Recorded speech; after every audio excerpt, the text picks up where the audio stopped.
स्वयंपाक करत असताना तुमच्या अंतःकरणात तुमच्या डोक्यात राग असेल तर त्याचा परिणाम त्या स्वयंपाकावरती होतो. जो खातो त्याला सुद्धा राग येतो.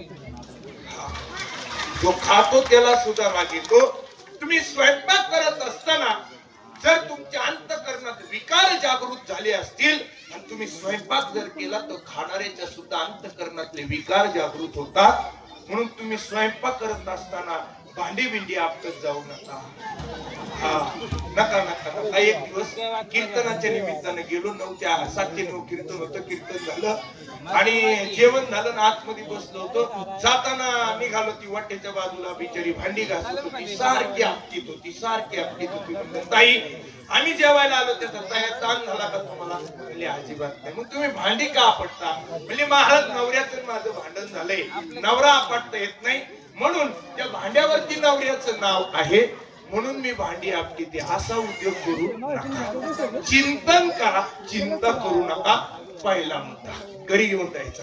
दुसरा मुद्दा सध्या महाराष्ट्रात जी परिस्थिती चालू आहे टीव्ही वरती बातमी जरी ऐकली तरी वाईट वाटतं. वागावं वाईट पण एवढे नाही. माझी आई अडाणी. तिला लिहिता येत नाही. तिला वाचता येत नाही. तिला सही सुद्धा करता येत नाही. ती अंगठा देते. अंगठा देते अंगठा. पण मी जर आजारी पडलो मला पहिलेच वाक्य सांगते महाराज पहिले शिरूरला गायकवाड डॉक्टरचा नंबर लावा. डॉक्टर घेऊन जाऊ या. आजारी पडले कोण म्हणती माझ्या आईला लिहिता येत नाही आणि वाचता येत नाही. अशिक्षित आहे. अशिक्षित आहे. पण दुःख मला याचं वाटतं. दुःख याचं वाटतं जी माणसं डबल ग्रॅज्युएट झाले. डबल ग्रॅज्युएट राज्याचं नेतृत्व करतात ती माणसं जर एखाद्या बाबा जात असतील तर मग मला सांगा माझी आई अडाणी आहे. ती शानी आहे का ही शिकलेली शानी आहे ते सांगा. ही खंत आहे महाराज. ही खंत आहे. ऐका ही खंत आहे. इकडे लक्ष द्या. आणि ह्या बोधूबाबांनी यांच्या जीवा 1200 रुपये मिळाले. मी गेलो कीर्तनात उड्या मारू मारू मला 12,000 कोणी द्यायना.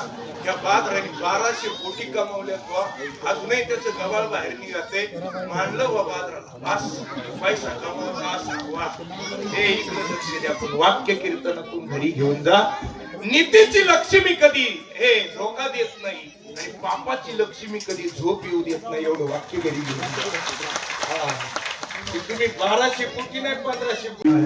वारकरी संप्रदायाच्या नियमाप्रमाणे हात वर करा सर्वांनी. हात विठोबा रखुमाई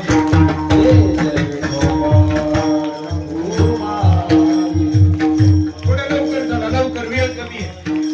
हा बरोबर. हा हा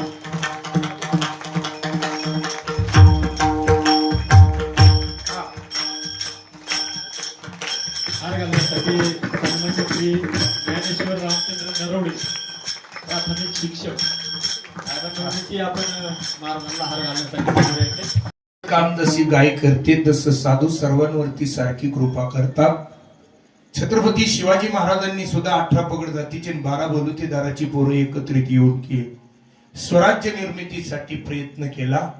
2-3 वाक्य आहेत. माता भगिनींनी इकडे लक्ष द्या. अंगावर शहारे उभे करणारे वाक्य आहेत. थोडा नॉर्मल विको सोडा. ऐका ना. या महाराष्ट्राच्या पाठीवरती छत्रपती शिवाजी महाराजांनी कोणत्या मावळ्याची जात पाहिली नाही. रामोशाच्या बहिर्जीला बरोबर घेतलं स्वराज्य उभं करण्यासाठी. नाव्याच्या शिवाकाशीला बरोबर घेतलं स्वराज्य उभं करण्यासाठी. ब्राह्मणाचा बाजी प्रभू देशपांडे बरोबर घेतला स्वराज्य उभं करण्यासाठी. आणि मराठ्यांचा तान्हाजी माली उसरे बरोबर घेतला स्वराज्य निर्मितीसाठी. मंडळी ऐका ना. एवढं नाही एकदम थोडं द्यायचं. ऐका ना मंडळी. ज्या दिवशी रायबाच्या लग्नाची पत्रिका घेऊन छत्रपतींच्या दारात तानाजी मालुसरे त्या दिवशी मासाहेबांनी सांगितलं ताना पत्रिका ठेवा. राजांना लग्नाला येता येणार नाही. कोंढाणा घेण्यासाठी राजांना जायचंय. तसा तानाजी गरजला मासाहेब माझा राजा लढण्यासाठी आणि आम्ही जर वरबाप म्हणून मिरवायला जायचं तर हे आमच्या रक्तात नाही. आधी लगीन कोंढाण्याचं लागेल आणि मग माझ्या रायबाचं लागेल असा म्हणणारा तान्हाजी माझ्या राज्यात जन्माला आला. माझ्या राजाच्या मावळ्याची एकच खासियत अशी आहे माझ्या राजाच्या मावळ्याची एकच खासियत अशी आहे, ही मावळ्यांची टीम मरणासाठी लढत होती आणि आम्ही जगण्यासाठी लढतोय. हाच मावळ्यांतला आणि लोकांमधला फरक आहे. हाच फरक आहे. छत्रपतींबरोबर यसाजी, बाजी, तानाजी, मुरारबाजी, संभाजी, कवजी, कोंढाळकर, बाजी पासलकर, रामोशाचा बहिरजी बाजी पासलकरांसारखा 70 वर्षाचा मावळा पन्हाळा घेण्यासाठी तुटून पडला होता. असा एक एक मावळा वाघाळ्यात सुद्धा जन्माला यावा. यापुढे आपल्याला फार मोठं काम करत राहायचंय. शेजारी खंडाळ्याला आपल्या गोड असं निळोबारायांच्या मंदिराचं काम त्या ठिकाणी सुरू आहे आणि त्या मंदिरासाठी आपल्याला भरीव योगदान त्या ठिकाणी द्यायचंय. एक एक अभंग आपल्याला स्वतःच्या नावाने निळोबारायांचा त्या मंदिरावरती कोरायचा आहे. येणाऱ्या काळामध्ये गावातही मंदिराची कामं सुरू होणार आहेत.